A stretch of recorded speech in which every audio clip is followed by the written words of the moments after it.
तो आइए शुरू करते हैं क्वाड्रेटिक इक्वेशन से। ये क्या होता है, ax² plus bx plus c is equal to 0। Suppose इसका दो रूट्स अल्फ़ा और बीटा हैं। आपको मालूम है alpha plus beta minus b upon a होता है और alpha beta c upon a होता है ना। अच्छा, और अल्फ़ा और बीटा का अगर डिफरेंस आपको पूछेगा तो ये हो जाएगा, ये दोनों की हेल्प से निकल जाएगा, अल्फ़ा प्लस बीटा का whole square minus 4 alpha beta, इसका रूट। ठीक है, ये निकालेंगे आप लोग। उसके बाद अगर ये f ऑफ x है तो f ऑफ x मतलब ये क्वाड्रेटिक एक्सप्रेशन का मैक्सिमम वैल्यू या मिनिमम वैल्यू ये होता है minus D upon 4a at x is equal to minus B upon 2a। अब देखिए मैक्सिमम कब होगा, जब a जो है x² का कोफिशिएंट वो नेगेटिव होगा। मिनिमम कब होगा, जब a पॉजिटिव होगा। आइए अब कॉमन रूट्स की बात करते हैं। a1x² plus b1x plus c1 equal to 0, a2x² plus b2x plus c2 equal to 0 दो इक्वेशंस हैं। अगर दोनों रूट्स कॉमन है, ये आपका कंडीशन हो गया a1 upon a2 equal to b1 upon b2 equal to c1 upon c2। अगर एक रूट कॉमन है, इसके लिए कंडीशन होता है सेकेंड का square is equal to first into third. इसका मतलब क्या है, देखिए सेकेंड मतलब ये सेकेंड को कवर कर दीजिए और क्रॉस कीजिए a1 c2 minus a2 c1 whole square is equal to first. First मतलब फर्स्ट को कवर कर दीजिए और क्रॉस कीजिए b1 c2 minus b2 c1, b1 c2 minus b2 c1 multiplied by third मतलब थर्ड को कवर कर दीजिए a1 b2 minus a2 b1। ठीक है, a1 b2 minus a2 b1। आइए अब चलते हैं सीक्वेंसेस एंड सीरीज में। सबसे पहले AP, पहला formula Tn is equal to a plus n minus 1 into D. ये तो आपको मालूम होगा, a first term, n number of terms और d कॉमन डिफरेंस। और इसका sum of first n terms का formula n/2 into 2a plus n minus 1 into D. इसका और एक फार्मूला भी होता है n/2 into a plus last term. ठीक है, अब एरिथमेटिक मीन a और b के बीच n मीन्स डालना है तो आपका d कितना हो जाता है, b minus a upon n plus 1। तो फर्स्ट मीन जैसे a1 जैसे यहाँ पे है, ये कितना हो जाएगा, सेकेंड टर्म है मतलब a प्लस डी मतलब a plus b minus a upon n plus 1। Second mean क्या हो जाएगा, यहाँ पे 2 मल्टीप्लाई हो जाएगा। थर्ड मीन क्या होगा, यहाँ पे 3 मल्टीप्लाई हो जाएगा। ठीक है, अब चलते हैं जीपी में। जीपी में आपका nth टर्म का a into r raise to n minus 1 हो जाता है। Sum of first n terms a into r raise to n minus 1 upon r minus 1 होता है। और इन्फाइनाइट टर्म्स का sum a upon 1 minus r होता है। इसके लिए कंडीशन r का जो न्यूमेरिकल वैल्यू है वो 1 से छोटा होना चाहिए। अब आइए ज्योमेट्रिक मीन्स की बात करते हैं। a और b दो पॉजिटिव नंबर्स हैं, इनके बीच n ज्योमेट्रिक मीन्स डालना है तो आपका b कितना हो जाएगा, ये आपका n प्लस 2th टर्म हो जाएगा, ये n और ये दो एक्स्ट्रा। ठीक है, ये a into r raise to n plus 1 हो जाएगा। तो इससे आपका r is equal to b by a raise to 1 upon n plus 1 हो जाएगा। तो फर्स्ट मीन g1 आपका सेकेंड टर्म हो जाएगा, that is a into r। a into r मतलब a into b by a raise to 1 by n plus 1। और अगर ये g2 हो जाएगा तो यहाँ पे 2 आ जाएगा, g3 हो जाएगा यहाँ पे 3 आ जाएगा। आपको तो ये मालूम होगा am इज़ ग्रेटर देन और equal to gm is greater than और इक्वल टू hm। ठीक है, नेक्स्ट ऐसे भी कुछ सीक्वेंस होते हैं जो AP में नहीं होता पर इनके डिफरेंस जो है AP में होते हैं। ऐसे में nth टर्म का फार्मूला होगा an² plus bn plus c। Next आपका स्पेशल सीरीज का जो समेशन है सिग्मा r कितना हो जाएगा, n into n plus 1 by 2। ठीक है, इसमें r is equal to 1 to n, ये अंडरस्टूड है।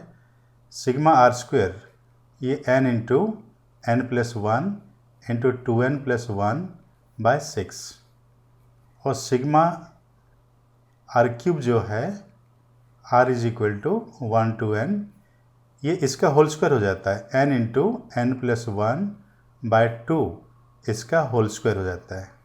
एजीपी कैसा होता है a plus D R plus a plus 2d R square ऐसा चलता है। ठीक है, इसमें सम निकालना है। सपोज ये s है, फिर हम s को r से मल्टीप्लाई कर देंगे और यहाँ से लिखना शुरू करेंगे a into R, A R को यहाँ लिखेंगे, a plus D into R, a plus D R square लिखेंगे, ऐसा चलेगा। ठीक है, फिर हम सब्ट्रैक्ट कर देंगे, उसके बाद हमारा क्वेश्चन सॉल्व हो जाएगा। ठीक है, आते हैं बाइनोमियल थ्योरम में। x plus Y raise to n is equal to, ये आपको मालूम होगा, sigma N C R X raise to N minus R Y raise to R, दोनों का सम हर टर्म में आपका n होते हैं। ठीक है, r is equal to 0 to n, और इसमें टोटल नंबर ऑफ टर्म्स कितना होता है n प्लस 1। और एक चीज़ को याद रख लीजिए, sum of binomial coefficients c0 plus c1 plus c2 up to cn is equal to 2 raise to n। अब शुरू करते हैं PNC। सबसे पहले कॉम्बिनेशन का मीनिंग, एंड डिस्टिंक्ट ऑब्जेक्ट्स हैं, इनमें से R हमको सिलेक्ट करना है, इसमें कीवर्ड है सिलेक्ट, तो ये हो जाता है NCR। और इस सिलेक्शन के बाद अगर अरेंज करना है डिफरेंट पॉसिबल वेज में, वो हो जाता है परम्यूटेशन, तो ये हो जाएगा आपका NPR। ये NPR हो जाता है, जैसे हम डिस्कस किए, NCR इंटू फैक्टोरियल R, क्योंकि जो R ऑब्जेक्ट्स हैं वो अरेंज हो सकते हैं फैक्टोरियल R वेज में। और एक सर्कुलर परम्यूटेशन, ठीक है, जैसे n डिस्टिंक्ट ऑब्जेक्ट्स हैं, एक सर्कल में ये n-1 फैक्टोरियल वेज में अरेंज हो सकते हैं। नेक्स्ट, अगर ऐसा इक्वेशन है तो इसका number of non negative integral solutions n plus r minus 1 C r minus 1 होता है, और number of positive integral solutions n minus 1 C r minus 1 होता है। अब आइए डिरेंजमेंट की बात करते हैं। जैसे n ऑब्जेक्ट्स हैं, इनमें से r को लेके डिरेंज करना है, तो फार्मूला हो जाएगा NCR 1 minus 1 upon factorial 1 plus 1 upon factorial 2 minus 1 upon factorial 3 up to last में -1 का power r 1 upon r factorial. ठीक है, ये फार्मूला हो जाता है। अब चलते हैं कॉम्प्लेक्स नंबर्स में। कॉम्प्लेक्स नंबर आपको मालूम है z is equal to X plus I Y होता है। x रियल पार्ट है, y इमेजिनरी पार्ट है। सबसे पहले इसके modulus mod z is equal to X square plus Y square. ठीक है, इसका रूट, और रूट में आप नेगेटिव रूट नहीं लेंगे, पॉजिटिव रूट ही लेंगे। ठीक है, नेक्स्ट आर्ग्यूमेंट निकालने का डिस्कस करते हैं। सबसे पहले आप alpha is equal to tan inverse mod y by X निकाल लेंगे। अब अगर कॉम्प्लेक्स नंबर फर्स्ट क्वाड्रेंट में है तो आर्गूमेंट आपका अल्फा हो जाएगा, सेकंड में है तो पाई माइनस अल्फा हो जाएगा, थर्ड में है तो माइनस इसका नेगेटिव अल्फा हो जाएगा, और फोर्थ क्वाड्रेंट में है तो इसका नेगेटिव माइनस अल्फा हो जाएगा। नेक्स्ट जो इम्पोर्टेंट है, argument of z1 into z2 is equal to argument of z1 plus argument of z2। बिल्कुल लॉग जैसे फार्मूला होता है। Argument of z1 upon z2 is equal to argument of z1 minus argument of z2।